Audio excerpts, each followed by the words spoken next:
name is Sarah, and I was in a group with Erica and Adri, and today we're going to be talking about pneumonia. So first, an overview about what pneumonia is.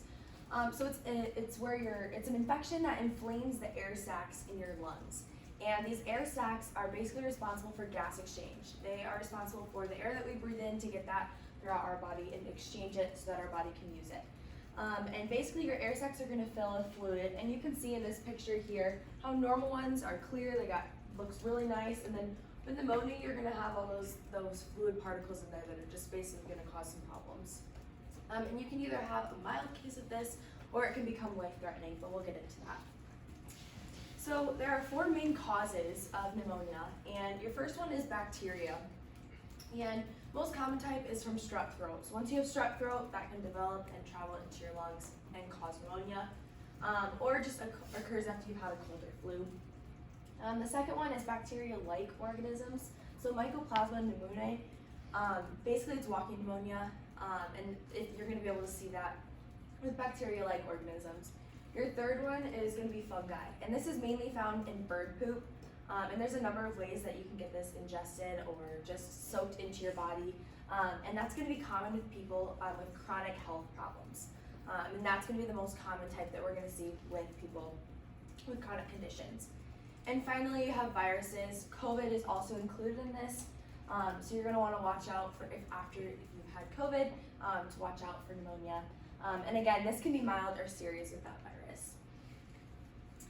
Now, your symptoms are going to vary, but basically the overview of it is you're going to feel really not good in your body, and you're going to have a trouble time with your breathing and the way that your lungs are going to work. So you've got chest pain when you breathe or cough, confusion or changes in mental state. This one is going to be typically over the age of 65 is that we're going to be able to see that symptom. And then cough, fatigue, fever, you're going to have sweating and shaking, chills, lower than normal body temperature, nausea, vomiting, diarrhea, or shortness of breath. So again, you're just looking at your lungs are being attacked by this infection. Now for diagnosis, there are a number of things that we can do. So the first thing that we're going to do is a blood test, just trying to see what type of organism or problem that is causing this infection. Second is a chest x-ray, which you can see in that upper right-hand corner. And that's just going to be able to tell us where the fluid is, what part of your lung is being attacked by this infection. And then in pulse oximetry, that's just a fancy way of finding out how much oxygen is in your blood. And you can see that in the bottom right with the little clip on to your finger, and that's just going to measure how much oxygen you have going around.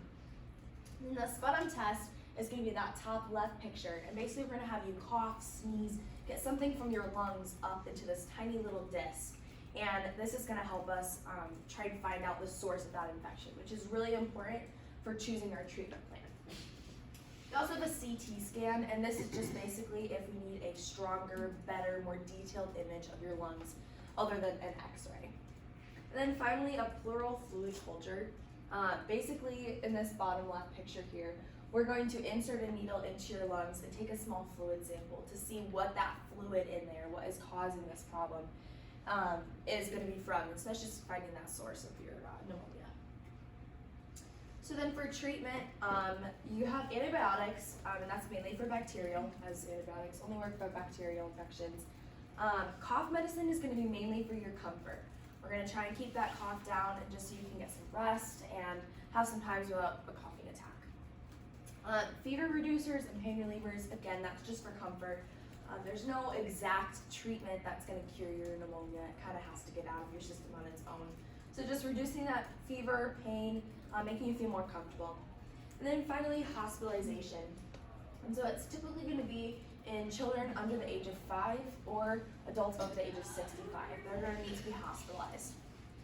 And typically you're going to need to be hospitalized also if your kidney function has declined and if your blood pressure is falling greatly, or if you're really confused about where you are and what's going on. For prognosis, it's really important to understand it can be fatal, especially if you're high risk. And so you're going to want to watch out for ways that you can prevent this, especially if you are high risk. Some stats for you, so 30% of patients are treated in an ICU. So 3 out of every 10 cases are going to have to go to the ICU for help, extra medical help.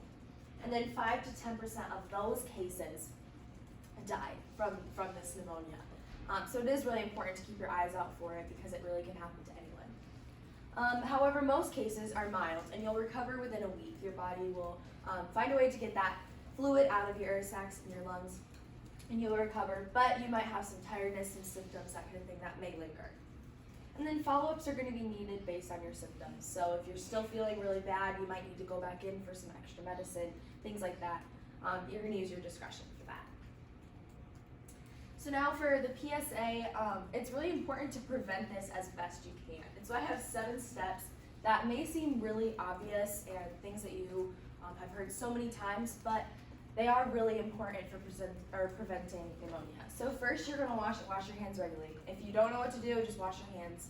A healthy diet and exercise are really important combined. You're just going to want to keep your body with good nutrition, good things going in, and getting some good exercise throughout the day. Getting enough sleep is something that a lot of us don't do, and if you are well rested, your body's going to be better prone to fighting off these infections and these 4 causes for pneumonia.